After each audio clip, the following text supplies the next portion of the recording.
오늘 말씀 제목은 새해로 들어가자라고 한번 지어봤습니다.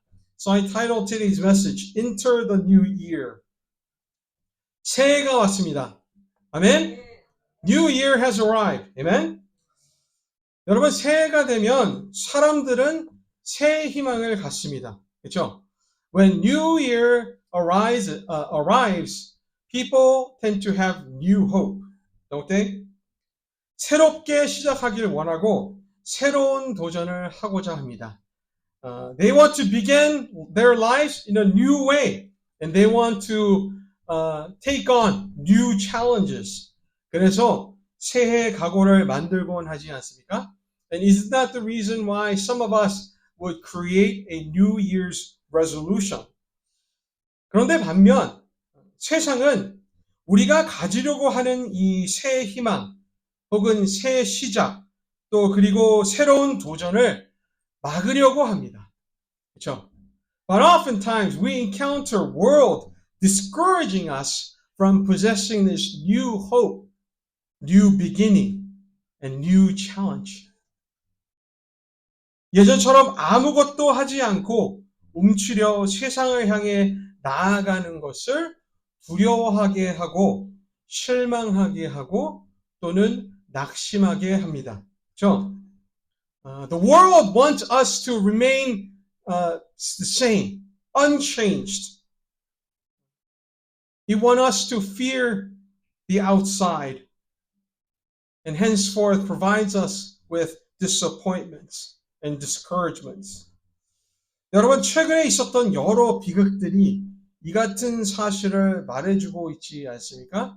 Isn't the recent events of tragedies tell us this story? 지난 12월 29일 즐거운 연휴를 마치고 여행을 마치고 돌아오던 여객기가 사고로 인해 탑승한 181명 중 2명을 제외한 179명의 생명을 앗아갔습니다. Back in Korea, on December 29th, as passengers were returning from their vacation, celebrating the holiday season, they were on board a flight that crashed while landing. It had a total of 181 people, including the staffs.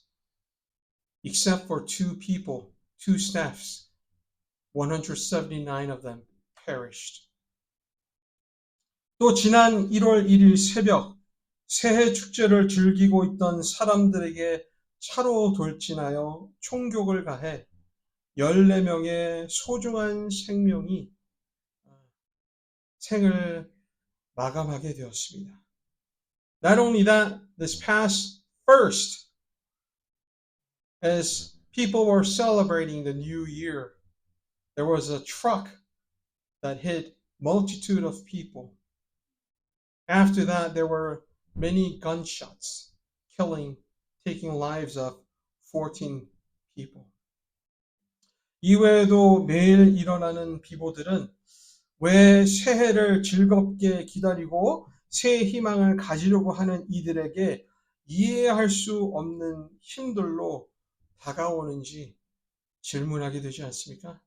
Doesn't it make you wonder and question why is it that such unspeakable, incomprehensible tragedies would occur to those who are trying to celebrate the new year through the holiday season. 그래서 새해인 올해도 예전처럼 힘들고 어렵겠구나 하지는 않습니까? Isn't that the reason why many of us think that this year will be no different than our past years? Tough and difficult.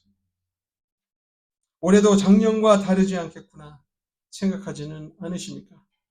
Don't you wonder this year will be no different than that of the past? 어쩌면 그래서 올해도 아무것도 안 하고 죽은 듯이 있는 것이 편하다고, 더 낫다고 생각하지는 않으신가요?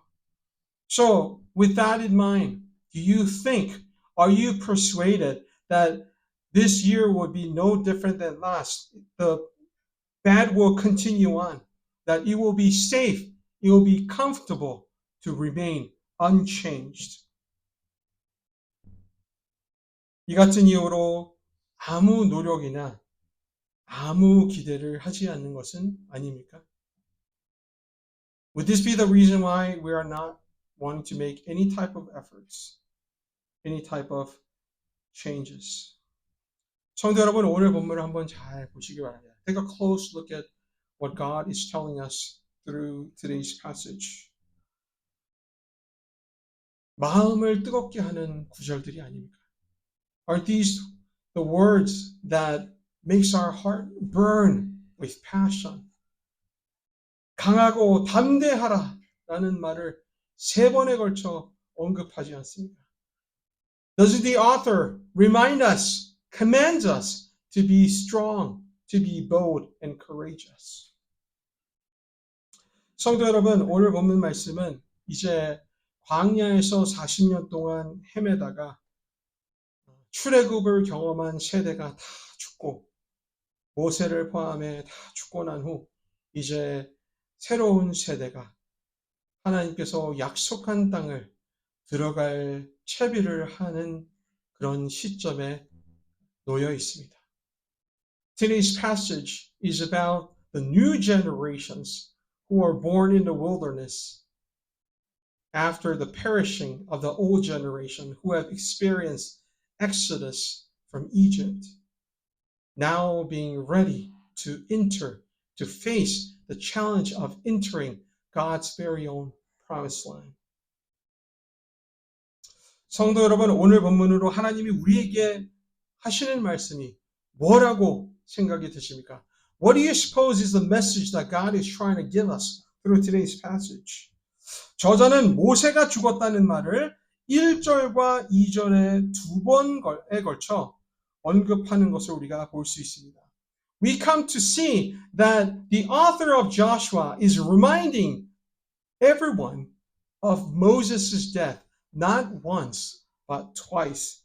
1절에는 저자가 이스라엘이 처한 상황을 말할 때 언급을 하였고 2절에는 마치 여호와 하나님의 입으로 직접 확인시켜 주듯이 말씀하셨습니다. In verse 1, author is trying to give us the backdrop of the story, their situation, to state Moses had died. And then in verse 2, as if God was confirming that Moses had truly died, it was Lord himself who says that Moses had died. 그런데 모세만 죽은 것이 아니죠. It wasn't just Moses who died, was it? 애굽에 있을 당시 종살이를 그리워했던 그리고 매 순간마다 불평하고 하나님을 불순종한 세대 모두가 다 함께 광야에서 죽었다는 사실을 우리는 결코 잊어서는 안 됩니다.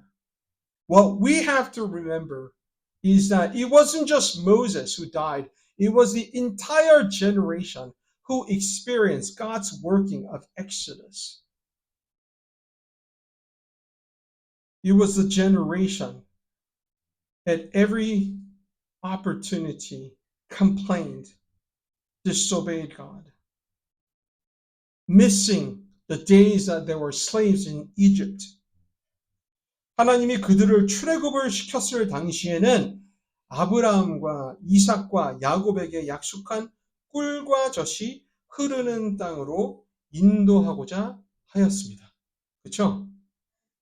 When God took them out of Egypt, his initial plan was to take him in, to lead them in to his very own promised land that he promised Abraham, Isaac, and Jacob.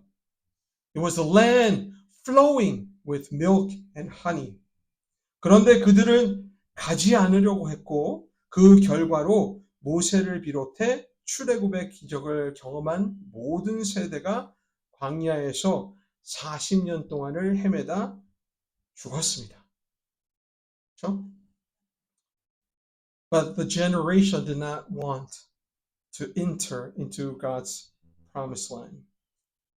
Hence, The consequence was the wandering in the wilderness for 40 years until they all perished and died. 그것도 모자라 이제 새로운 이스라엘 세대는 새로운 지도자로 새로운 도전의 갈림길에 서 있게 됩니다. That is not all. As if it wasn't enough for the previous generation to all perish. Israel was now with a new generation, with a new leader who have risen, with a new challenge before them again. 그런데 여호와 하나님은 예전에 신명기 1장 8절에 하신 같은 말씀을 오늘 본문 2절에도 하십니다. Now what's interesting is that God had already told Israel to enter the promised land back in Deuteronomy chapter 1 verse 8. And he says that again to this new generation in Joshua chapter 1 verse 2. 그 말씀은 바로 요단을 건너 약속의 땅으로 들어가라는 명령이었습니다. It was a command for Israel to now cross Jordan to enter the promised land. 지도자가 모세에서 여호수아로 바뀌면서 이따르는 고충을 겪고 있지는 않았나라는 생각을 합니다. I wonder if Israel not only struggled the loss of Moses, but the arising of new leadership under Joshua. Maybe they were struggling to accept him as their leader.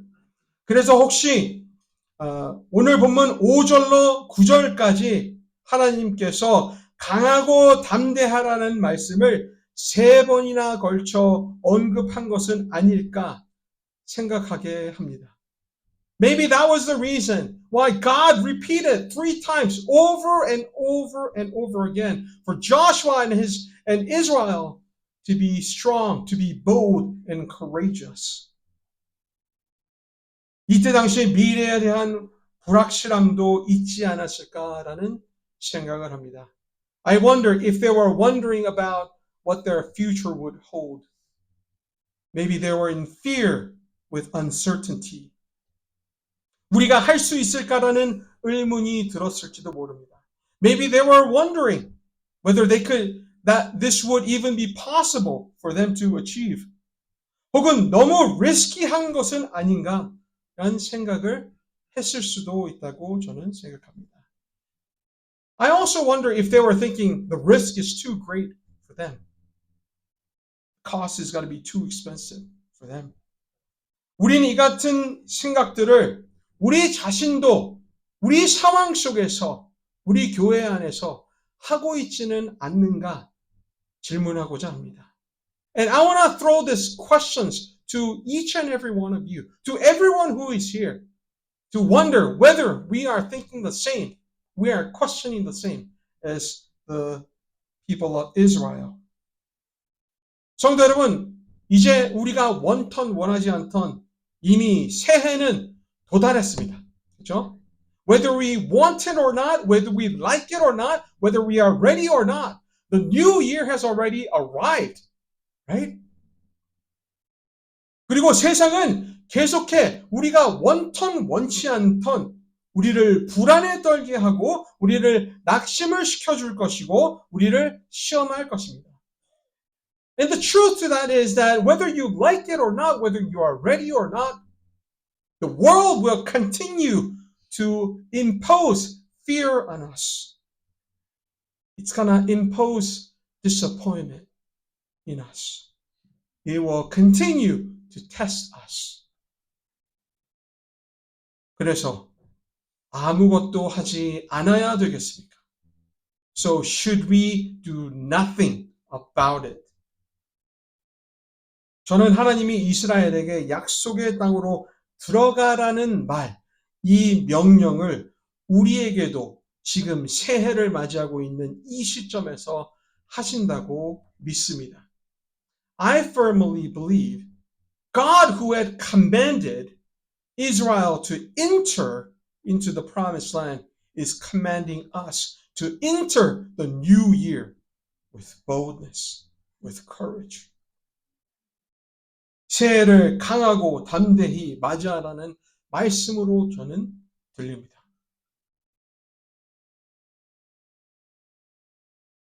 주님 안에 새로운 꿈과 비전을 가지고 새로운 도전을 하라는 말씀으로 저는 들립니다. To me, it sounds like God is wanting us to have a new dream, new vision, and new hope, tackling new challenges to our future. 하나님이 여호수아에게 말했듯이 우리가 받는 모든 것을 저는 주셨다고 믿습니다. Just like how God has told Joshua that every place that he takes step will be his, I believe that same promise has been given to us, that every place that we take a step will be ours to possess. 우리의 생각과는 달리 우리가 활동할 수 있는 영토 또한 작지 않고 크다고 믿습니다. I also believe the territory that we possess to influence, to make a difference is not small, but great. 성도 여러분, 우리가 이 작은 교회에서 교회를 이루어가고 예배를 드린다고 우리의 꿈과 비전과 소망 또한 작아서야 되겠습니까? Just because we are small in numbers, just because we are gathering in this place, in this small place, should our vision, our dream, our hope should also be small. 여러분, 우리를 대적할 자들이 많더라도 우리가 기억해야 되는 사실은 하나님이 앞서 우리를 위해 싸워 주시고 계신다는 사실입니다. 예비하고 계신다는 사실입니다. 그렇기 때문에 인도하고 계시는 것입니다. Even though we might have a lot of hostility, a lot of opposition around us, know that God has already fought that battle on behalf of us. That he will take care of us. And that is the reason why he's wanting to lead us into where he's at. 단, 이 같은 하나님이 예비하신 약속과 축복을 누리려면 그를 믿는 백성으로서, 그를 믿는 자들로서 반드시 우리가 해야 할 것이 있습니다. But there's a condition, the one condition that we have to remember, that if we want to possess his promise, his blessing, then there's one thing that we have to keep. 그것이 바로 본문 7절과 8절에 기록되어 있습니다. And that is recorded in verse 7 and 8 of today's passage. 우리 함께 한 목소리로 읽어볼까요? Should we all read it in one voice?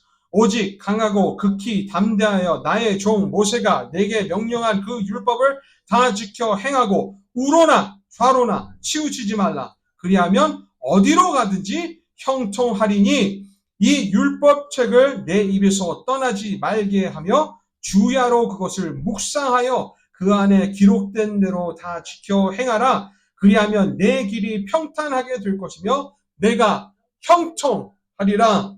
아멘. 아멘. 맞습니다. That is right. 우리가 반드시 해야 할 일은 바로 하나님의 말씀을 순종해야 하는 것입니다. One thing that we have to keep to possess God's promise, his blessing, is to keep his word, is to obey his word. 그러면서 하나님이 인도하시는 길로 한 걸음 한 걸음 나아가는 것입니다. And by keeping God's word, we take one step at a time forward to where He's leading us. 그러면 그 어떤 위험이 있고 그 어떤 리스크가 크다 할지라도 우리는 극복하고 정복할 수 있는 것입니다. If we are able to do it, then no matter what the risk may be, no matter what the obstacles may be, we will be able to obtain and achieve it, possess it. 그런데 또 하나 중요한 사실이 있습니다. There's one more important truth that we have to keep in mind. 이 같은 사실은요, 일정한 사람들에게 믿음이 크다고 하는 사람에게만 적용되는 것이 아닙니다. It doesn't just apply to those who claim to be mature in faith. 우리 모두에게 적용된다는 사실을 기억하시기 바랍니다. It applies to every one of us. 왠지 아세요? 하나님은 하나님의 백성 모두를 축복하기를 원하십니다. It is because God desires to bless all of His people, not just one particular. 2절에 여호수아에게 요단을 건너기 전 뭐라고 말씀하십니까? What does the Lord say in verse 2 before He tells Joshua to cross the Jordan? 모든 백성이라고 하신 것을 우리는 기억해야 됩니다. He is asking Joshua to bring all of his people, make them ready to cross Jordan all together. 또 6절에 그들이 누구입니까? And who is them? Being referred in verse 6. 조상에게 약속한 땅을 받기로 한 하나님의 거룩한 백성 이스라엘 전부였습니다. It was the entire people of Israel who God has chosen, who God has promised their ancestor with this blessing. 다시 말해 개인이 아니라는 것입니다. In other words, he's not just referring to a particular individual. 이 같은 사실 또한 우리에게도 적용할 수 있습니다. Such truth may be applied in our own situations as well. 여러분, 믿음은 우리 개개인이 소유해야 하는 것이지만 순종은 함께 하는 것입니다. 아멘? What we have to keep in mind is that possessing faith requires individual commitment, individual decision. But when it comes to obeying God's word, we do that collectively. We do that as a group. 함께 순종하여 하나님이 예비하신 축복을 함께 누려야 되는 것입니다. We must obey God's word together so that we could all possess the blessing that is in store for us. 이 같은 이유로 이스라엘을 그 많은 나라들 가운데서 하나님의 백성으로 택하신 것이고 또 예수님을 이 땅에 오게 하심으로써 교회를 세우신 것입니다. That is the reason why God has chosen Israel out of many nations to be His own nation. That is the reason why He has sent our Lord and Savior Jesus Christ here to die on the cross, to start and establish His community that we call church. 자, 이제 마지막 절인 9절을 함께 봅니다. Now let's take a look at verse 9 altogether. 함께 읽어볼까요? Let's read it together. 내가 내게 명령한 것이 아니냐? 강하고 담대하라. 두려워하지 말며 놀라지 말라. 내가 어디로 가든지 내 하나님 여호와가 너와 함께 하느니라 하시니라. 아멘. 여기에 중요한 진리가 담겨 있다는 사실을 기억하시기 바랍니다. There's an important truth that we have to tackle on from just by this verse. 첫째는 바로 하나님께서 강하고 담대하라는 말씀은 그냥 말씀이 아니라 명령이라는 사실을 우리가 기억해야 됩니다. What we have to keep in mind is that God telling us to be strong and courageous, that is not a suggestion. That is not a statement. That is a command that requires our obedience. 그렇기 때문에 순종하지 않는 것만 불순종이 아닙니다. That is why not keeping God's word, that's not the only disobedience. 두려워하는 것 또한 하나님의 명령에 대한 불순종이라는 사실을 우리 모두 기억해야 됩니다. That is why fearing when God commands us to be bold and courageous, fearing is in itself a disobedience to God's command.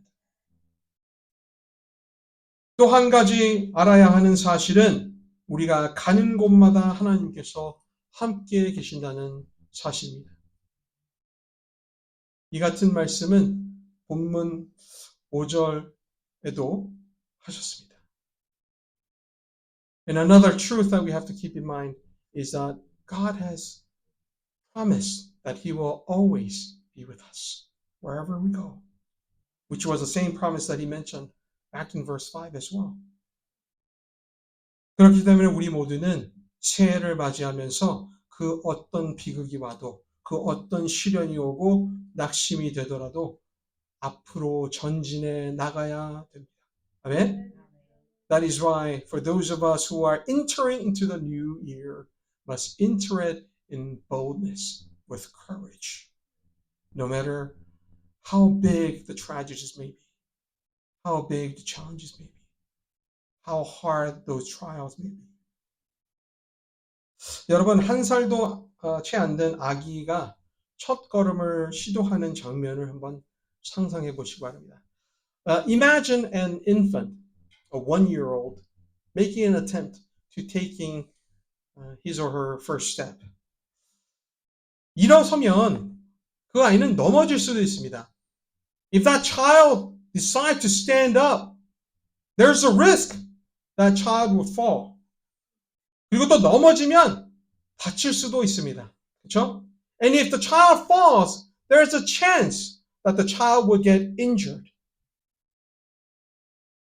그렇기 때문에 일어나는 것을 아이에게 두려운 일일 수도 있습니다. 그렇죠? So to rise and walk would be something to fear for a small child. Wouldn't you say so? 그런데도 아이는 일어나려고 하죠. 걸으려고 하죠. Nevertheless, a child tries over and over again to stand up, to take his or her first step, right? 여러 가지 이유가 있을 수 있지 않겠습니까? 여러분은 그 이유가 뭐라고 생각이 드십니까? Wouldn't there be a lot of reasons why the child would want to do that? What do you suppose that reason may be? 저는 이렇게 생각합니다. 그 아이를 격려하는 부모가 있어서가 아닌가라는 생각입니다. Although there exist many different reasons, to me it seems because a child has a parent who is cheering them on to make that step, to rise up. 두 팔 벌려 이리 오라 손짓하는 부모를 한번 상상해 보시기 바랍니다. Imagine a parent with their hands extended out, directing that child to come toward him. 그 부모가 격려만 하겠습니까? Would that parent limit themselves with cheer only? 쓰러지려 할 때 손을 내밀어 아이를 잡아주지 않겠습니까? Wouldn't that parent reach out their hand when they see that child about to fall? 그리고 만약 쓰러진 후에도 다시 일으켜 세워주려고 하지 않겠습니까? Even if the child were to fall, wouldn't the parent go after that child to raise him back up? 그런데 만약 이 아이가 이 같은 사실도 부정한 채 일어서고 걷기를 두려워한다면 부모의 마음을 어떠할까요? But even with all of that cheering and effort, if the child desists, refuses to stand up and make a try at walking, how would the parent feel? 안타깝지 않겠습니까? Wouldn't they be disappointed? Wouldn't they be saddened? 그러면 왜 하나님은 다를 거라고 생각을 하시나요? So why do you suppose God would be any different? 우리가 노력하지 않고 우리가 주님의 있는 곳으로 위험을 무릅쓰고 믿음으로 나아가지 않으면 얼마나 안타까워하실까요? How much would God be disappointed if we as His people, He's over there cheering us on, ready to catch us, and yet His children are not making any efforts? How disappointing, how upset would that make Him feel? 그런데 더 놀라운 사실이 있습니다. But there is something more amazing to that. 만약에 아이가 그 위험을 무릅쓰고 걷게 되잖아요. 그러면 한 걸음 한 걸음 나아가면서 부모에게 기쁨을 선사하기도 하지만 아이 자신에게도 자신감과 독립성을 형성하게 도와준다고 심리학자들이 말합니다. But let's say that the child overcomes and rises and starts walking.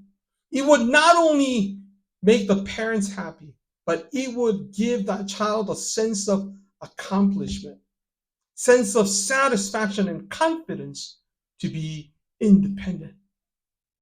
That's what the psychologists are saying.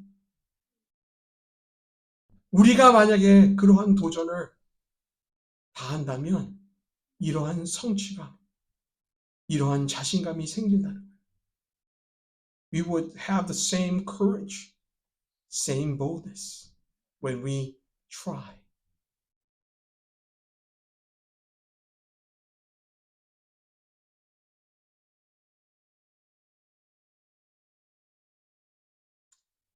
더 할 말이 많습니다만 이야기 하나만 나누고 말씀을 맺도록 하겠습니다. There are more things that I have prepared for, but I want to close by sharing with you this one story. 한 남자가 산책을 하다가 나뭇가지에서 꿈틀거리는 고치를 발견하게 됐습니다.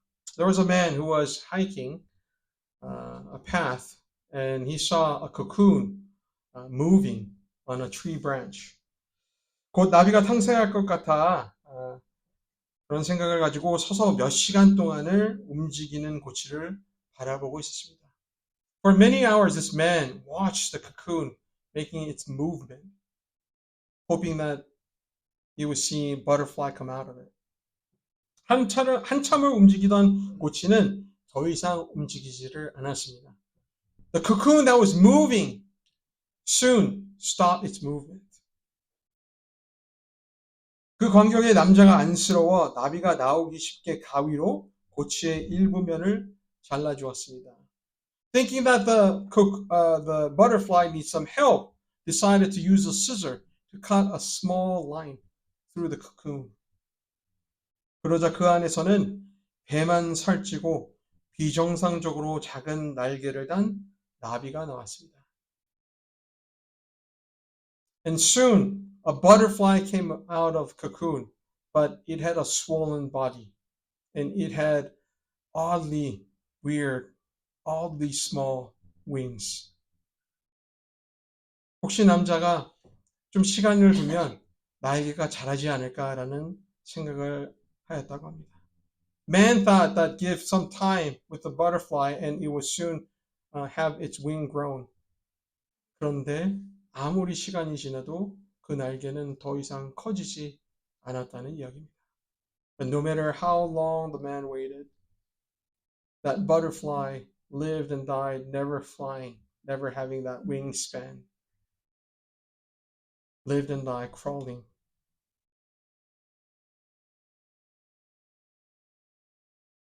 여러분도 인생을 이렇게 마감하고 싶습니까? Would you like to end your life in the same manner? 우리가 도전을 하지 않고 우리가 나아가지 않으면 편안할 수 있습니다. 그렇죠?